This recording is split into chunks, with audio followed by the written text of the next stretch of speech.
I love it. I love it. I love it. Look at this. This is the greatest thing I've ever seen.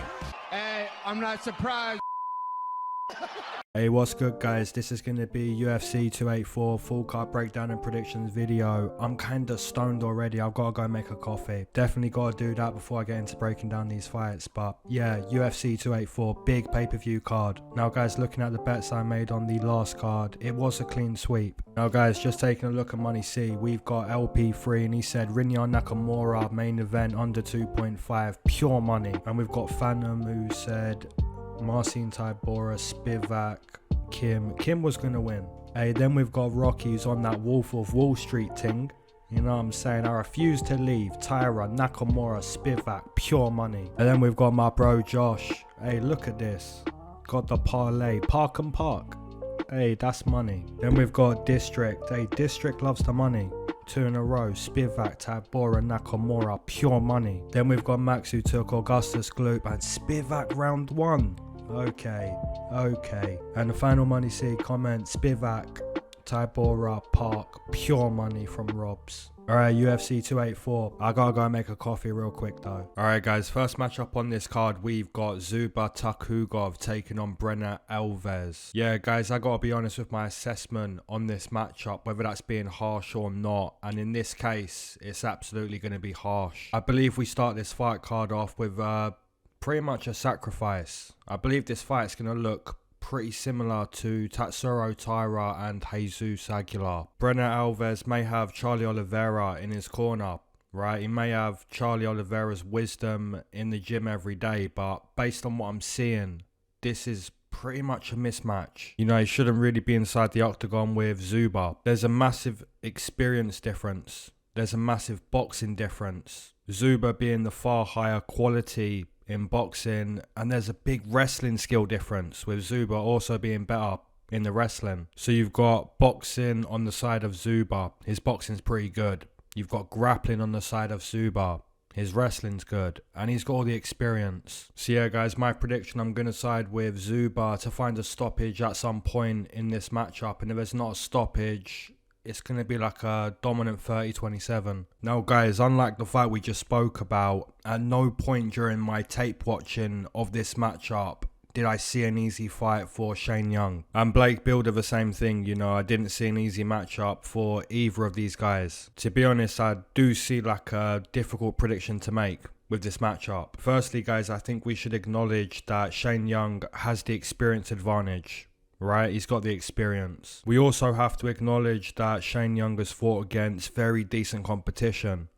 Right, I think that's fair to say. And I think it's definitely fair to say that Blake Bilder is probably a step down from who Shane Young has competed against. So it's a step down in competition. Now guys, it's interesting because if we made the point that Shane Young hasn't fought in 2 years, which is a true point. And if we make the point that Shane Young was badly knocked out by Ludovic Klein, and when you did see Shane Young compete again after being knocked out by Ludovic, you know, he kind of came back and he looked a bit hesitant, looked cautious. He kind of looked like he didn't want to take many risks in that fight against Omar Morales. Now guys, speaking about Blake Bilder, it's clear to me that his jiu-jitsu is very good. However guys, it's also evident that Blake Bilder's got a dusty chin.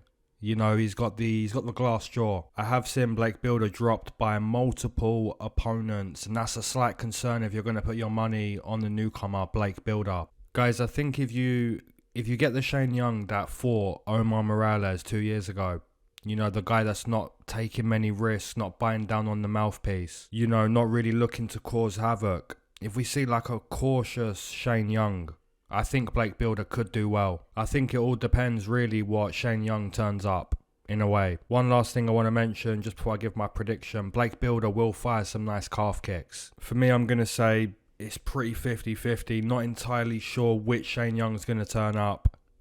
I'm going to predict that Blake Bilder has the better performance in this matchup. Whether he's grappling the opponent or utilising calf kicks, I'm going to side with the underdog.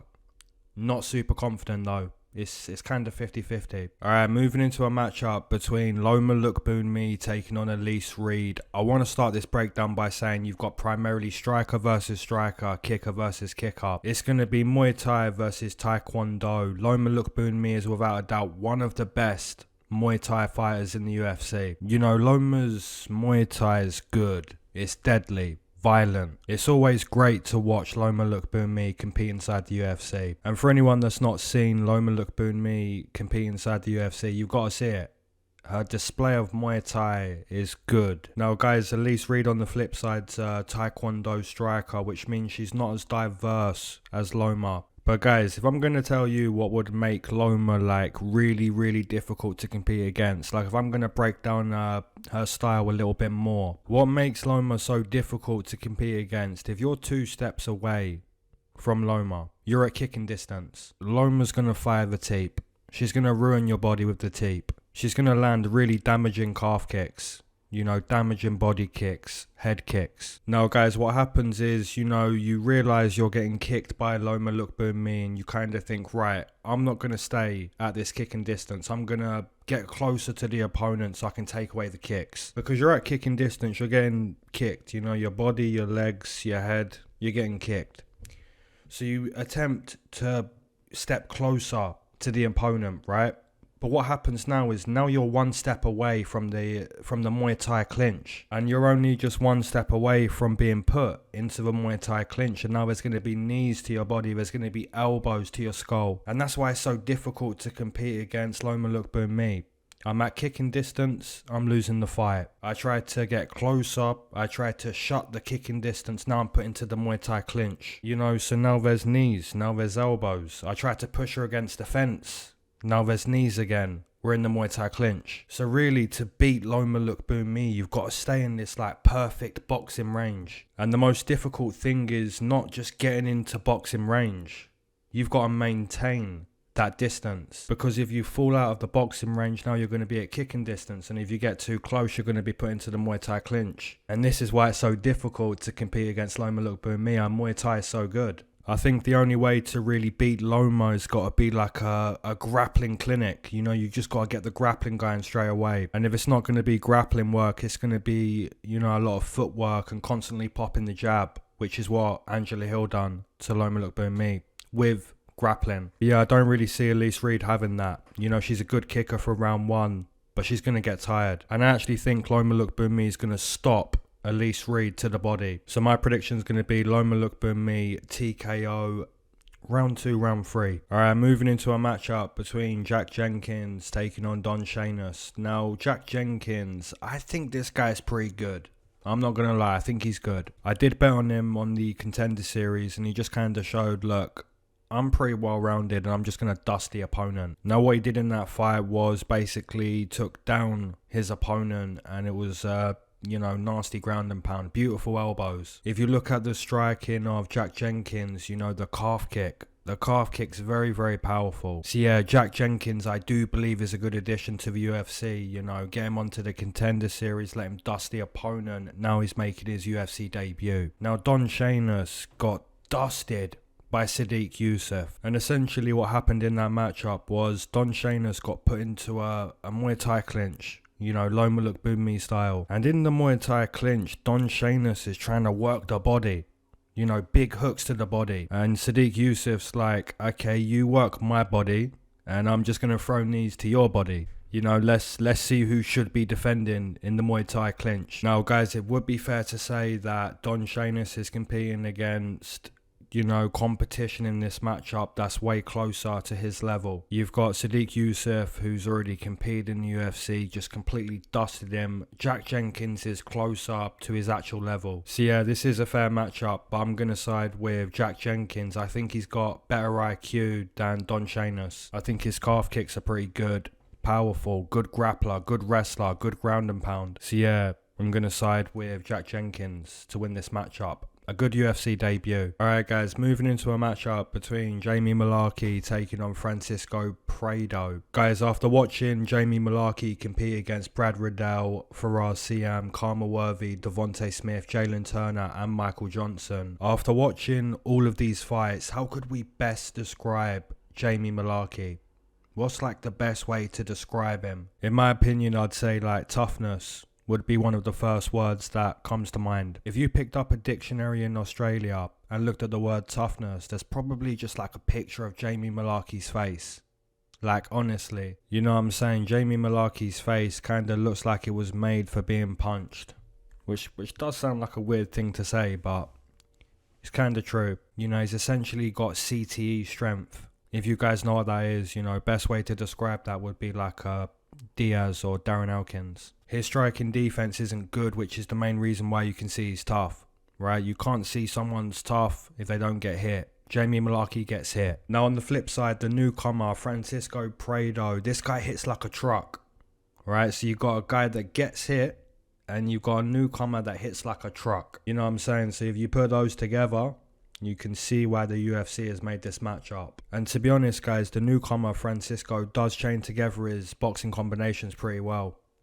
Like, the right hand's pretty dangerous, but as soon as that right hand's thrown, the left hand's following. Now, obviously, looking at the competition that Francisco has competed against, this is going to be a big step up in competition. And it's definitely going to be a challenge to try to switch off the light in Jamie Mullarkey's head, considering it's already been switched off. You know what I'm saying? It's kind of difficult to TKO somebody that's basically TKO 24/7. It's difficult. You know what I'm saying? So yeah, I'm gonna side with Jamie Mullarkey because there's more to know about Jamie than there is the newcomer. Alright guys, moving into a matchup between Kleydson Rodrigues taking on Shannon Ross. And to be honest, this fight's kinda low key. Now guys, what makes this fight like a low key good fight? Both of these guys are throwing with 80% power, 90% power, 100% power. You know, looking at Kleydson Rodrigues, he lost his UFC debut to CJ Vergara. You know, he got tired in that fight. And he got tired because, like I said, he's throwing everything 80%, 90%, 100%. You know, guys, these techniques are being thrown to stop the opponent. And they've got like 90% power. And when you throw those techniques over and over 90%, you do get tired. And to be honest, the techniques are good techniques. Inside calf kick, outside calf kick. Kleidson's got a really nice teep to the body. A really sharp check hook. You know, his check hook's really powerful. Now, guys, like I said, CJ Vergara was able to win that fight. And he basically stayed in the face of Kleydson Rodrigues. You know, didn't really allow the explosive, powerful fight-ending techniques to be the story of the fight. Instead, you know, he imposed good pressure onto Kleydson, which kind of made him fire off even more techniques than what he probably would have wanted. Now, guys, Shannon Ross, like I said at the start of the breakdown, he's throwing with 80%, 90%, 100%. Stylistically, this is a different fight from Kleydson and CJ Vergara. And to be honest, I don't really see this matchup going 15 minutes. You know, both of these guys are looking to stop the opponent. How do you go 15 minutes with these styles? So yeah, guys, on this one, I'm going to side with Kleydson Rodrigues. I don't really see him being pressured the same way he was in his UFC debut. And that's purely down to the fact that Shannon Ross is a different fighter compared to CJ Vergara. You know, CJ is going to stay in your face, use good pressure, use a good amount of output, show his cardio. Whereas on the flip side, Shannon Ross isn't really like that.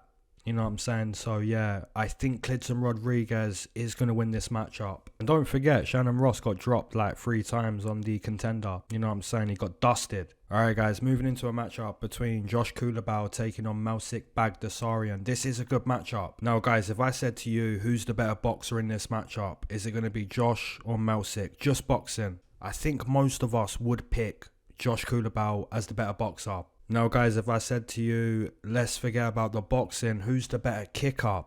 You know, just kicking. Who's the better kicker? I think we're going to say Melsik Baghdsaryan. Alright, so you've got Josh Culibao with the boxing, Melsik with the kicking. Now let's look at the grappling. If you look at Josh Kulibao's jiu-jitsu, you can see that it's better than Melsik Baghdsaryan's. Now guys, when you're looking at who's got the better cardio between Melsik and Josh, who's that going to be?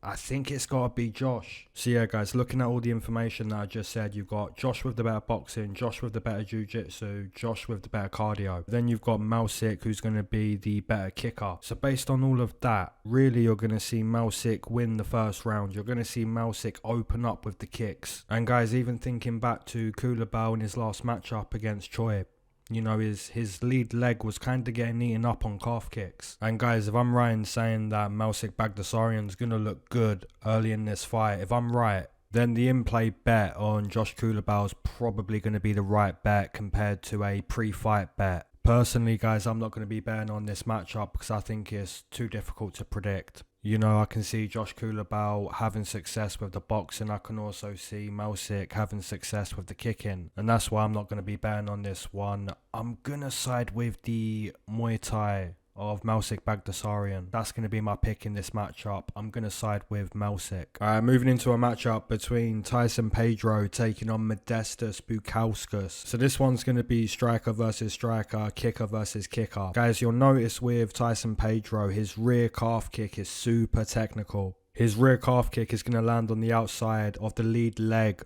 of Modestas. His inside calf kick is also pretty quick. So the lead calf kick is going to go on the inside, the rear calf kick is going to go on the outside. And guys, you'll also notice with Tyson Pedro, he likes to have like a sharp sniper lead hand. You know, Tyson Pedro, he'll keep that lead hand nice and straight. You know, his rear teep to the body too.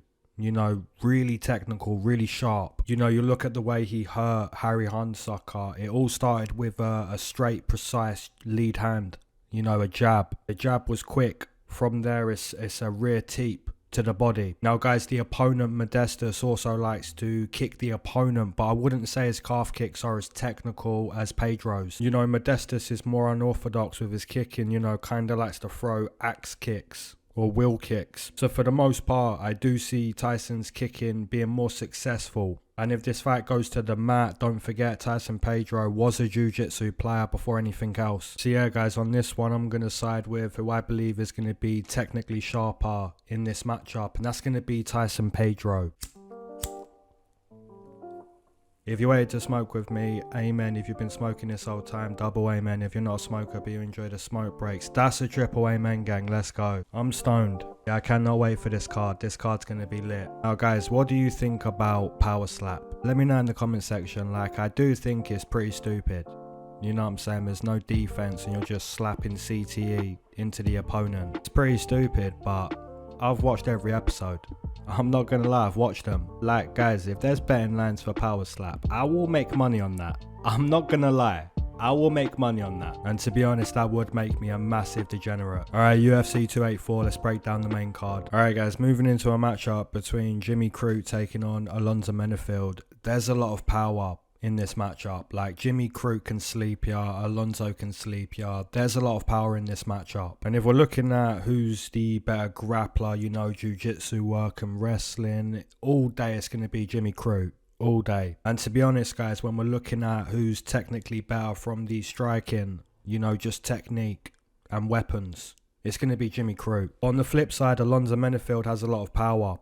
You know, he showed us that on the Contender Series, and it's just kind of been the same ever since. You know, Alonzo just showed us, look, if I connect with the opponent's going to sleep. Guys, I do believe Jimmy Crute kind of got showed a weakness in his style by Jamal Hill in his last matchup. And what I mean by that is Jimmy Crute doesn't really give up much space in the octagon. Like, he really stands his ground, and that's good. Like, if you're willing to stand your ground, that's a good thing. But there's times where you gotta respect the opponent a little bit more. You know, instead of like crashing forward and always trying to impose your game, you gotta respect the striking of your opponent. And Jimmy Crute essentially got taught that by Jamal Hill. You know, he got dusted. So it's gonna be like quite interesting to see, does Jimmy Crute respect the striking of Alonzo Menifield? Because if he doesn't, there's a chance he goes to sleep. And to be honest, Alonzo Menifield, this guy's going to respect you, but at the same time, he's going to throw down. You know what I'm saying? So there could be a car crash at some point with this matchup. Yeah, for me on this one, guys, I'm going to side with the underdog. I'm going to side with Alonzo Menifield to maybe find a big shot at some point, because Jimmy Crute got badly knocked out by Jamal Hill. You know, we're going to see how he comes back in this matchup. Is he going to look to stand his ground the way he normally would? Or is he going to try to grapple Alonzo? You know, it's going to be interesting to see how Jimmy Crute returns. So yeah, I'm going to side with the underdog, Alonzo Menifield. Alright, moving into a matchup between Justin Tafa taking on Porky Porter. aka Spider Pig. Guys, legend has it, if you say Parker Porter 3 times in your mirror, Parker will show up in your apartment and he's gonna ransack your fridge. But essentially what you've got with this matchup is gonna be like low level heavyweights, which you could basically compare to women's mixed martial arts. And what I basically mean with that is if you like blind bet the underdog, it's probably gonna do well. Like over time. You know what I'm saying, guys? Low level heavyweight action is kind of volatile. Now guys, if you go back and watch Justin Tafa, you're going to notice the calf kicks are pretty good, the body kicks are pretty good, and he just kind of has the same style as Mark Hunt. You know, this is the Mark Hunt prodigy, and he's looking to just replicate that way of being inside the octagon, you know, heavy hands. On the flip side, Parker Porter, you know, this guy's Spider Pig. You know what I'm saying? Maybe he tries to take down Justin Tafa. His calf kicks are pretty good. Guys, this is low level. This is low level. Yeah, my prediction on this matchup, guys, I'm going to side with Justin Tafa because I believe Tafa's got better boxing than Parker Porter. But Parker Porter could just push him against the fence or even take him to the mat. You know, this is it's a dangerous matchup to bet. Yeah, I'm going to side with Justin Tafa. No real confidence with this matchup. Moving into a matchup between Randy Brown taking on JDM, Jack Della Maddalena. Now, guys, JDM, I've bet this guy. I've bet on JDM. I think he's one of the best boxers at the moment in the UFC. Like, JDM's boxing's very, very good. And I do believe, like, JDM's going to go far. Like, the boxing's very, very good. Then you look at the wrestling of JDM. It's not like Habib level, but the wrestling's still good enough. So yeah, physically strong, good scrambler, really, really good boxer. And now he's getting a good step up in competition against Randy Brown. I took JDM as an underdog against Ramazan Emeev, and I felt like the betting line was good. But guys, now I'm looking at JDM minus 350. Against Randy Brown. That's a madness. Like, guys, don't get me wrong. If I think JDM's going to win the matchup, I'll tell you I think he's going to win the matchup. And I think he does. I think he beats Randy Brown. But guys, minus 350, that's like what? Over 75% chance. That's a madness. Considering Randy Brown's been doing this longer than JDM, you know, he's fought good competition. He's got the height and reach advantage. And, you know, it could make it difficult for JDM in the first round. With the reach and with the kicks. But yeah, I think the main result with this matchup is going to be just the boxing of JDM. You know, I think it's going to show more in the second round, more in the third round. So yeah, guys, my prediction is going to be Jack Della Maddalena to get a late stoppage against Randy Brown or a good 2-1 on the scorecards. Alright guys, moving into the co-main event, we've got Yair Rodrigues taking on Josh Emmett. This is a good co-main event. Now guys, looking at the style of Yair Rodrigues compared to the style of Josh Emmett, there's a big difference in styles, like a massive difference. You know, what Yair Rodrigues is good at doing is not what Josh Emmett is good at doing, and what Josh Emmett wants to do is not what Yair Rodrigues wants to do. There's a big difference in styles. Now the style of Yair Rodrigues is like a flashy kick up, a really, really talented kick up, and that's not what his opponent Josh Emmett is really good at doing. Obviously Josh Emmett can kick the opponent, but it's not on the same level as Yair Rodrigues. Now when you look at Josh Emmett and you see what Josh is really good at doing, it's the hooks. The hooks are insane for Josh Emmett. Like, honestly guys, looking at Josh Emmett with the hooks, he's one of the best in the UFC at throwing the hook. Because guys, we've seen what it looks like when Josh Emmett can connect with the hook. You know what I'm saying? Shadow City real quick. Really, it's going to come down to like who can impose their will. Can Yair Rodrigues be effective with the kicks? You know what I'm saying? I think there's a good chance that Yair Rodrigues would be successful with the kicks early in this fight. And I think there's a pretty good chance that if Josh Emmett stays around in the fight, at some point he could land a big hook. Considering Yair Rodrigues doesn't really have the best cardio. Like, his cardio's not super good. So yeah guys, I do believe like either guy can win this matchup. Either guy can win. Guys, I'm going to side with Yair Rodrigues, but man, because Josh Emmett is, you know, so dangerous with the hooks, because of that, I'm not going to bet this matchup, but I'm going to side with the kicking of Yair Rodrigues. Alright guys, main event, you've got the best 155er defending his title against the best 145er. Guys, what more do we want? this is a great main event. Now guys, I kind of want to focus on what Volkanovski has to do to win this matchup, like what he's got to do to just achieve greatness. And really what he's got to do, I think most people would agree, he's got to avoid being taken to the mat. So essentially he's got to stop the wrestling of Islam Makhachev. Now guys, let's just say that Islam does get Volkanovski to the mat. If that does happen, from there, Volkanovski's got to basically say to himself, look, I did get taken to the mat, but I'm going to get back to the feet. You know, he's got to work his way back to the feet if he does get taken to the mat. That's another key point for Volkanovski if he's going to win this matchup. Because guys, the fight's not going to be lost just based on a takedown. If you get taken to the mat, you're in a bad position, but you can work your way back to the feet, which is going to be an improvement. Now guys, let's assume that Volkanovski cannot work back to the feet. So he's been taken to the mat and he can't get off the mat. Now the only hope for Volkanovski at this point would be don't let Islam Makhachev improve his position on the mat. So really now he's accepting that he's going to play some jiu-jitsu. He's going to grapple on the mat. And from there, you know, you're pretty close to losing to Islam Makhachev at that point. And guys, Islam Makhachev's that good. He can get the head and arm choke in half guard. So really Volkanovski's got to basically regain full guard but not allow Islam to re-break the guard and pass off to half guard. And he's also got to avoid giving up his back if he does try to get back to the feet. So yeah, there's a lot for Volkanovski to do if he wants to win this matchup. I think Volkanovski is going to do well for like 10 minutes. I think he's going to do okay. I think he's going to compete for 10 minutes. However guys, I do believe as we get into the middle of this main event, that's where it's going to be, you know, difficult to continue to compete. And I think Islam's just going to eventually find a submission on the mat. So yeah guys, my official prediction is going to be, and still, Islam Makhachev, the 155 champion. I just think his grappling's too good. Like I said, Volkanovski's probably going to compete for about 10 minutes. And from there, gets tired, you know, makes some mistakes on the mat, and then it's a wrap. As always guys, keep your eyes to the sky, never glued to your shoes. Make sure you drop down your MoneyCity comments. Alright, peace.